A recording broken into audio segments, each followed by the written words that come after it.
अस्सलाम वालेकुम स्टूडेंट्स, मेरा नाम अजमत खान है। आज का जो हमारा लेक्चर है Newton loss of motion, Newton के कानून, न्यूटन के लॉ। आप लोगों ने पढ़ा है कि न्यूटन के 3 लॉस हैं और तीनों के तीनों आपने डिस्कस किए हैं। लेकिन ये लॉस क्यों आए, किस वजह से आए, क्यों बनाए गए? तो इससे प्रीवियस जो फिजिशियन थे गिलेलियो गिलेलियो गिलेली, जिसने मोशन के हवाले से तो बात की थी, लेकिन वो कुछ एल्टीट्यूड के हवाले से, और उसने खुद भी कोशिश की थी कि ये जो कोई भी बॉडी होती है, किसी भी बॉडी के ऊपर जब हम फोर्स लगाते हैं उसमें मूवमेंट क्यों प्रोड्यूस होती है, उस फोर्स की मतलब वो बात क्लियरली कर नहीं पाया था। बाद में न्यूटन साहब ने क्या कहा, न्यूटन ने फर्दर देखा कि किसी भी बॉडी के ऊपर जब फोर्स लगाते हैं तो वो बॉडी मूव करती है, तो वो फोर्स का क्या किरदार है, फोर्स किसे कहते हैं। तो इससे प्रीवियस लेक्चर में हमने फोर्स की डेफिनेशन तो पढ़ ली। तो न्यूटन के 3 कानून हैं, न्यूटन के 3 कानून हैं। एक है न्यूटन फर्स्ट लॉ, एक है न्यूटन सेकेंड लॉ और एक है न्यूटन थर्ड लॉ। आइए पढ़ते हैं न्यूटन फर्स्ट लॉ किसे कहते हैं। न्यूटन फर्स्ट लॉ, न्यूटन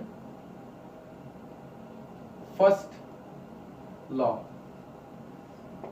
और न्यूटन के फर्स्ट लॉ को लॉ ऑफ इनर्शिया भी कहा जाता है। इसको लॉ ऑफ इनर्शिया भी कहा जाता है। लॉ ऑफ इनर्शिया क्यों कहा जाता है?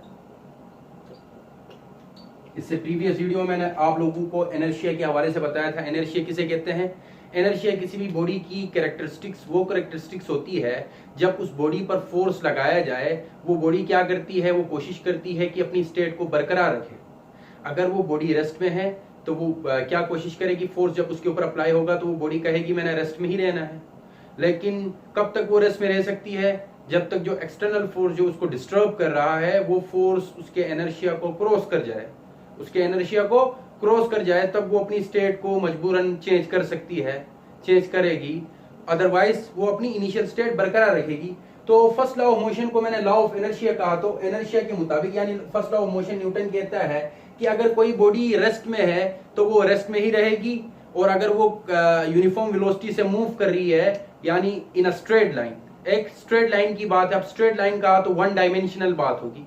एक स्ट्रेट लाइन मतलब वो 1 डायमेंशनल, 2 डायमेंशन की बात नहीं होगी जो आप लोग एफएससी में पढ़ोगे प्रोजेक्टाइल मोशन के हवाले से, या 3 डायमेंशनल बात नहीं होगी। 3 डायमेंशन मतलब जिसमें एक्स एक्सिस, वाई एक्सिस और जेड एक्सिस भी कवर होते हैं। जेड एक्सिस तो बना नहीं सकते। ये जो पेन है, ये पेन की डायरेक्शन जेड एक्सिस से 3 डायमेंशनल है, लेकिन इसको मैं इधर ड्रा नहीं कर सकता, इसीलिए उसको डॉटेड लाइन से। इसका मतलब ये है कि ये बाहर की तरफ है। अगर कोई बॉडी सीधी भी जा रही है, ऊपर की जानिब भी डिस्टेंस कवर कर रही है और बाहर की जानिब भी आ रही है, तो ऐसी डिस्टेंस को, ऐसे मूवमेंट को हम 3 डायमेंशनल कहते हैं। और ऐसी बॉडी जो सीधी भी जाए और थोड़ा ऊपर की तरफ वर्टिकल डिस्टेंस भी कवर करे, इसको 2D कहते हैं। लेकिन न्यूटन की जो बात है, न्यूटन ने कहा है 1 डायमेंशनल, यानी इन अ स्ट्रेट लाइन। कोई भी बॉडी के ऊपर फोर्स लगाया जाए, वो बॉडी डिस्टर्ब होगी और वो मूव करेगी इन अ स्ट्रेट लाइन। तो न्यूटन फर्स्ट लॉ, ये मैंने 3 डायमेंशन बताए, बताना लाजमी था। तो अब आइए न्यूटन फर्स्ट लॉ के मुताबिक न्यूटन क्या कहता है। फर्स्ट ऑफ ऑल मैं डेफिनेशन लिखवाता हूं, फिर मैं आप लोगों को कॉन्सेप्ट समझाऊंगा। According to Newton first law, Newton first law, if a body is at rest, if a body is at rest, it will remain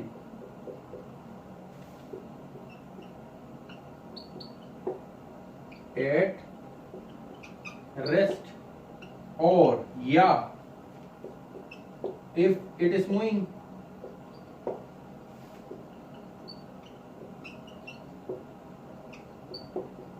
with velocity, uniform velocity भी कह सकते हो, then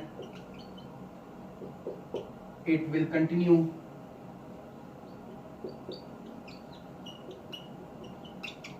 its motion until या unless an external force is applied on it. This law is said to be Newton's first law. ये हो गई definition. जरा देखिए न्यूटन फर्स्ट लॉ क्या कहता है। न्यूटन जो हमारे सर आइजैक न्यूटन जो हैं वो फोर्स के हवाले से और मोशन के हवाले से, यानी किसी भी बॉडी के ऊपर जब फोर्स लगाते हैं तो वो मूव करे, उसके हवाले से भी मतलब फोर्स की ही बात हो रही है कि वो कह रहे हैं कि according to Newton first law क्या कह रहे हैं, अगर कोई बॉडी रेस्ट में है, क्योंकि बॉडी की दो स्टेट्स हो सकती हैं, या वो रेस्ट में हो सकती है या वो मूवमेंट में मोशन में हो सकती है। वो कह रहे हैं if a body is at rest, अगर कोई बॉडी रेस्ट में हो it will remain at rest. अगर बॉडी रेस्ट में है न्यूटन फर्स्ट लॉ के मुताबिक वो रेस्ट में ही रहना पसंद करेगी। और अगर वो मूव कर रही है, if it is moving with velocity, अगर वो मूव कर रही है किसी सर्टेन वेलोसिटी से, कोई सर्टेन लिख दो, सर्टेन वेलोसिटी या uniform velocity, then it will continue its motion. तो वो अपनी वही हरकत को बरकरार रखेगी। कब तक बरकरार रखेगी? until an external force is applied on it, जब तक उसके ऊपर कोई एक्सटर्नल फोर्स, कोई एक्सटर्नल एजेंसी अप्लाई ना हो। अब एक्सटर्नल एजेंसी तो इसके ऊपर अप्लाई होगी, लेकिन मैंने प्रीवियस लेक्चर में बताया था कि एक्सटर्नल एजेंसी के अंदर इतनी कुव्वत हो कि वो जो बॉडी, जिस बॉडी की स्टेट चेंज करना चाहती है उसको चेंज कर पाए। नहीं कर पाएगी तो अदरवाइज वो अपनी initial state Newton first law के मुताबिक वो बरकरार रखेगी। तो ये है न्यूटन फर्स्ट लॉ। और न्यूटन फर्स्ट लॉ को लॉ ऑफ इनर्शिया भी कहते हैं, क्योंकि इनर्शिया भी एक कैरेक्टरिस्टिक्स है बॉडी की। दोबारा रिपीट कर रहा हूं, जिसके जरिए से वो बॉडी क्या करती है, जो एक्सटर्नल फोर्स जब उसके ऊपर अप्लाई होता है तो वो क्या करती है, उस फोर्स के खिलाफ लड़ाई करती है, रेजिस्ट यानी लड़ाई करती है। वो क्यों करती है? ताकि वो अपनी इनिशियल स्टेट बरकरार रखे। इनिशियल क्या स्टेट हो सकती है? दो कंडीशंस हैं। अगर वो रेस्ट में है तो वो बॉडी कोशिश करेगी मैंने रेस्ट में ही रहना है, और अगर वो मोशन में है तो वो फोर्स को कहेगी नहीं मैंने मोशन में ही रहना है। कब तक वो मोशन में रह सकती है? जब तक वो फोर्स उस इनर्शिया को क्रॉस कर न जाए। अगर वो क्रॉस कर ले फोर्स तो फिर वो बॉडी जो है मजबूरन उसको अपनी स्टेट को चेंज करना पड़ता है। ये है Newton first law of motion.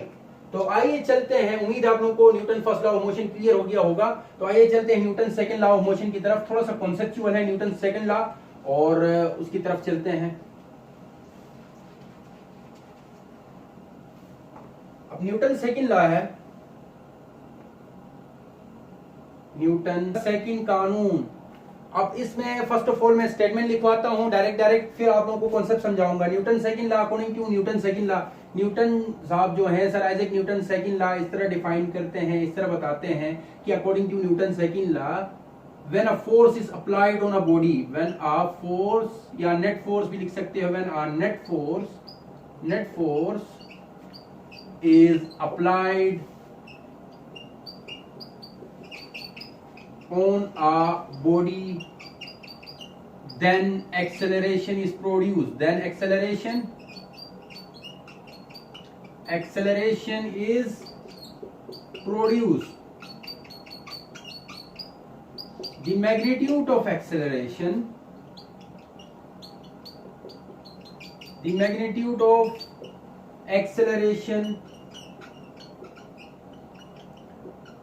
is directly proportional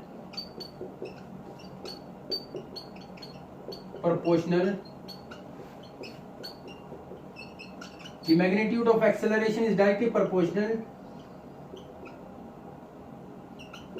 to the force and inversely proportional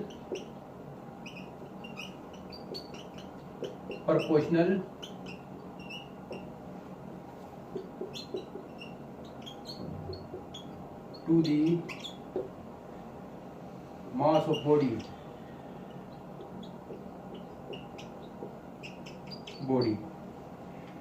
ये है न्यूटन सेकंड लॉ।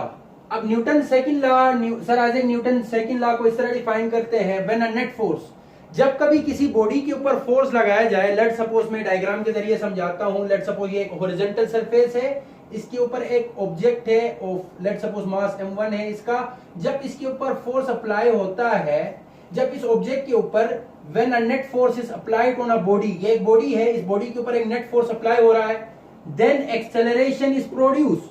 तो ये जो ऑब्जेक्ट है ये मूव करेगा, किस अलोंग मूव करेगा?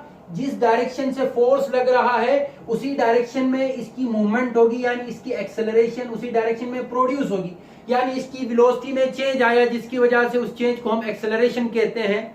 The change in velocity is called acceleration with respect to time. तो the magnitude of acceleration is directly proportional to the force. अब इधर आ रहा है डायरेक्टली प्रोपोर्शनल। प्रोपोर्शनलिटी दो किस्म की होती है, एक डायरेक्टली प्रोपोर्शनल और एक इनवर्सली प्रोपोर्शनल। तो इधर डायरेक्टली प्रोपोर्शनल यूज हुआ है, किस और किसके दरमियान डायरेक्टली प्रोपोर्शनल है? आपके मैग्नीट्यूड ऑफ एक्सेलरेशन और फोर्स। फोर्स जितना ज्यादा होगा उतनी एक्सेलरेशन ज्यादा होगी, जितना फोर्स कम लगेगा उस बॉडी में उतनी एक्सेलरेशन कम प्रोड्यूस होगी, उसमें उस बॉडी में चेंज इन वेलोसिटी कम आएगी। अगर मैं इसमें 50 न्यूटन का फोर्स लगाता हूं और 30 न्यूटन का फोर्स लगाता हूं, लेकिन ये दोनों फोर्सेस इस ऑब्जेक्ट के इनर्शिया से ग्रेटर हैं, ये चीज भी याद रखना। इनर्शिया से मतलब इनर्शिया किसे कहा था? फर्स्ट लॉ ऑफ मोशन के मुताबिक, इसे प्रीवियस थोड़ी देर पहले मैंने बताया था कि इनर्शिया वो कैरेक्टरिस्टिक्स है बॉडी की कि वो रेजिस्ट करे। अब इसके इनर्शिया से क्रॉस है, इसी वजह से इसको मजबूरन अपनी स्टेट चेंज करनी पड़ रही है। यानी अगर ये रुकी हुई है, किस हालत में है? रेस्ट में है, तो ये मूवमेंट में आ रही है, यानी ये हरकत में आ रही है। और हरकत में आने के बाद अगर हम ज्यादा फोर्स लगा रहे हैं तो इसमें जो हरकत प्रोड्यूस होगी इस बॉडी में, ज्यादा एक्सेलरेशन यानी ज्यादा एक्सेलरेशन प्रोड्यूस होगी, इसमें चेंज ज्यादा आएगा। क्या चेंज ज्यादा आएगा? इसकी वेलोसिटी में तब्दीली ज्यादा आएगी। ज्यादा तब्दीली को कहते हैं ज्यादा एक्सेलरेशन प्रोड्यूस हुई, कम तब्दीली को कहते हैं कम एक्सेलरेशन प्रोड्यूस हुई। तो मैग्नीट्यूड ऑफ फोर्स जो है वो डायरेक्टली प्रोपोर्शनल है मैग्नीट्यूड ऑफ एक्सेलरेशन जो है, जो एक्सेलरेशन की मकदार जो है, जैसे कि अगर इसमें आ रही है 15 मीटर पर सेकंड स्क्वायर और एक में आ रही है लेट सपोज जब 30 न्यूटन लगाते हैं तो 3 मीटर पर सेकंड स्क्वायर। फॉर एग्जांपल मैं जनरल कोई एग्जांपल दे रहा हूं, जब हमने 30 न्यूटन का फोर्स लगाया तो इसकी वजह से जो मकदार बनी यानी एक्सेलरेशन जो प्रोड्यूस हुई 3 मीटर पर सेकंड स्क्वायर और जब हमने 50 न्यूटन का फोर्स लगाया तो 15 मीटर पर सेकंड स्क्वायर। तो फोर्स ज्यादा लगाने से ज्यादा एक्सेलरेशन प्रोड्यूस हो रही है, फोर्स कम लगाने से कम एक्सेलरेशन प्रोड्यूस हो रही है। तो इसीलिए मैंने कहा कि जो मकदार है एक्सेलरेशन की वो डायरेक्टली प्रोपोर्शनल है टू द फोर्स के साथ, और inversely proportional to the masses of body. Mass of body. अब ये एक सेकंड केस है, लाजमी नहीं है कि ज्यादा फोर्स लगाने से ज्यादा एक्सेलरेशन प्रोड्यूस हो, हमने उस केस में मास को भी देखना है। अगर अगेन ये मास क्लियर करवाने के लिए, इनवर्सली प्रोपोर्शनल क्लियर करवाने के लिए एक एग्जांपल अगेन मैं देता हूं। उम्मीद है आप लोगों को ये डायरेक्टली प्रोपोर्शनल का जो एग्जांपल मैंने जनरल दिया ये क्लियर हो गया होगा कि एक्सेलरेशन और फोर्स के दरमियान क्या ताल्लुक है। अब जरा आइए मास और एक्सेलरेशन के दरमियान क्या ताल्लुक है। अगर मास दो मासेस से, फॉर एग्जांपल एक m1 है, ये एक m2 है, ये m1 है, ये m2 है, ज्यादा मास होगा और सेम फोर्स ही लगा रहे हैं। फॉर एग्जांपल सेम फोर्स ही लगा रहे हैं 50 न्यूटन का इधर भी और 50 न्यूटन का इधर भी फोर्स, इधर मेरे ख्याल से मैंने दिया है। अब इधर जो 50 न्यूटन का फोर्स लगा है और इधर भी 50 न्यूटन का फोर्स लगा है। अब इस केस में जरा देखो, ये मास m1 है, ये मास m2 है, इसका मास लेट सपोज आपके पास है 4 kg और इसका मास जो है आपके पास लेट सपोज 2 kg। तो सेम फोर्स लगाने की वजह से डिफरेंट मासेस हो, जो ज्यादा मास होगा उसमें एक्सेलरेशन कम प्रोड्यूस होगी। ए जो है 8 मीटर पर सेकंड स्क्वायर प्रोड्यूस हुआ और ज्यादा कम मास वाला जो ऑब्जेक्ट है उस पर वही फोर्स जो हमने m1 पर लगाया था वही फोर्स लगाएं तो इसमें एक्सेलरेशन ज्यादा प्रोड्यूस होगी। तो एक्सेलरेशन ज्यादा कब हो सकता है? जब मास ऑफ बॉडी कम हो। एक्सेलरेशन कब कम हो सकता है? जब मास ऑफ बॉडी क्या हो? मास ऑफ बॉडी ज्यादा हो तो एक्सेलरेशन कम प्रोड्यूस, मास ऑफ बॉडी कम तो एक्सेलरेशन ज्यादा प्रोड्यूस। इस तरह के रिलेशन को हम कहते हैं इनवर्सली प्रोपोर्शनल। और इस केस में आपने मास किसको, फोर्सेस को सेम रखना है, फोर्सेस को वेरी नहीं करना। फोर्सेस को चेंज करके फिर देखोगे तब मसला हो सकता है। फोर्सेस को सेम रख के मासेस को चेंज करो और एक्सेलरेशन का रिजल्ट देखो। जिस केस में मास ज्यादा होगा उसमें एक्सेलरेशन कम प्रोड्यूस होगी, जिस केस में मास कम होगा उसमें एक्सेलरेशन ज्यादा प्रोड्यूस होगी। तो इस तरह के केस को हम, इस तरह के लॉ को हम कहते हैं न्यूटन सेकंड लॉ। आइए चलते हैं मैथमेटिकल फॉर्म की जानिब की। मैथमेटिकल फॉर्म में न्यूटन साहब कैसे इसको डिफाइन करते हैं फर्दर। उम्मीद है आप लोगों को न्यूटन सेकंड लॉ क्लियर हो गया होगा। तो मैथमेटिकल एक्सप्रेशन की जानिब चलते हैं। मैथमेटिकली हम किस तरह न्यूटन सेकंड लॉ को ऑब्टेन कर सकते हैं, किस तरह हम फोर्स की यूनिट निकाल सकते हैं। जरा देखिए मैथमेटिकली मैथमेटिकली अब मैंने कहा कि एक्सेलरेशन डायरेक्टली प्रोपोर्शनल है किसके, मैंने थोड़ी देर पहले बताया एक्सेलरेशन डायरेक्टली प्रोपोर्शनल है फोर्स के, एक्सेलरेशन इनवर्सली प्रोपोर्शनल है मास ऑफ बॉडी के। जब इन दोनों को आप मिलाते हो तो क्या बनता है, आपको मालूम है कि जब दोनों को मिलाया जाए F/m बनेगा, बिल्कुल ऐसा ही बनेगा। और आपने इससे प्रीवियस कानून फिजिक्स में, केमिस्ट्री में, मैथ्स में पढ़े हैं, जब कभी प्रोपोर्शनलिटी साइन आए उसको खत्म कैसे करते हैं, इक्वल टू के साथ एक कांस्टेंट लगाते हैं। न्यूटन, सर आइजैक न्यूटन ने भी इधर एक कांस्टेंट यूज किया, A = K/F/m। इधर जो K है, ये जो K है, where K is proportionality constant, where K is proportionality constant, proportionality constant। और न्यूटन साहब कहता है कि जो K की वैल्यू है, K की वैल्यू क्या है, 1 है। इस केस में K की वैल्यू 1 आती है, वो कैसे आती है वो मैं बाद में आप लोगों को इस लेक्चर को इसको खत्म करने के बाद मैं लास्ट में मैं आप लोगों को बताऊंगा कि K की वैल्यू कैसे 1 आती है। अब आप लोगों की बुक्स में दिया है 1, लेकिन 1 को प्रूफ नहीं किया है, मैं बता दूंगा आप लोगों को 1 कैसे आती है। तो अब इधर जनरली 1 पुट करके आप इसको हल करो, A = 1 × F/m। तो 1 मल्टीप्लाई बाय समथिंग, वही चीज ही मिलती है F/m। अब हमने इधर से फोर्स को तन्हा करना है, अकेला करना है, तो मास डिवाइड में है, इधर आएगा तो एक्सेलरेशन के साथ मल्टीप्लाई, तो ma बन जाएगा = F। और करके मैथ में कानून आप लोगों ने पढ़ा है, जब कभी किसी भी इक्वेशन की लेफ्ट वाली तमाम टर्म्स को राइट साइड में शिफ्ट करो और राइट साइड वाली तमाम टर्म्स को लेफ्ट साइड में शिफ्ट करो, तो तब की कोई भी साइन में चेंजिंग नहीं आती। अगर चेंज भी करते हो फायदा नहीं है, खामखा पेन की इंक जाया होगी। अगर चेंज भी करते हो, क्या मतलब मेरे कहने का मकसद है, एक तरीका तो ये है कि F = ma डायरेक्ट लिख दो। अगर इसमें चेंज करते हो, मैंने कहा इंक जाया हो जाएगी। क्या मतलब कि फोर्स को जब इस तरफ लाते हो -F होता है, उस तरफ जब ma को उस तरफ लेके जाते हो -ma होगा, तो तब भी माइनस कैंसिल होता है। इसीलिए मैंने कहा था कि इधर इंक जाया हो रही है, सही है, तो मेरी जाया हो जाए मसला नहीं, आप लोगों को समझाना था। तो ये था Newton second law of motion, F = ma। अब फोर्स, इधर से हम फोर्स की यूनिट निकाल सकते हैं। फोर्स की यूनिट कैसे निकल सकती है, फोर्स F = मास की क्या यूनिट है, kg है, किलोग्राम है। एक्सेलरेशन की क्या यूनिट है, मीटर पर सेकंड है, मीटर पर सेकंड स्क्वायर, सॉरी मीटर पर सेकंड स्क्वायर। किलोग्राम मीटर पर सेकंड स्क्वायर जो है वो जनरली इस फार्मूले से हमने ड्राइव करके फोर्स की यूनिट निकाली। लेकिन फोर्स की सर आइजैक न्यूटन ने अपने नाम से n रखा है, फोर्स की यूनिट न्यूटन है, Newton, n for Newton, NEWTON, Newton. ये है फोर्स की यूनिट न्यूटन, सही है। उम्मीद है आप लोगों को ये क्लियर हो गया होगा। अब आइए चलते हैं, ये 1 कैसे मिला। अगर मैं 1 की बात करूं, फॉर एग्जांपल जरा देखिए, अब मैं 1 कैसे मिला, क्योंकि ये जो 1 है कांस्टेंट इसलिए लगाया जाता है किसी भी कानून को बनाते हुए। अब मेरा नजरिया ये है कि न्यूटन साहब ने ये कांस्टेंट इसलिए यूज किया होगा, उसने देखा होगा कि जो एक्सेलरेशन की लेफ्ट साइड में एक्सेलरेशन की वैल्यू कैलकुलेट की होगी उसने, या फोर्स की वैल्यू कैलकुलेट की होगी। For example first of all उसने क्या किया होगा, फोर्स की वैल्यू को कैलकुलेट किया होगा।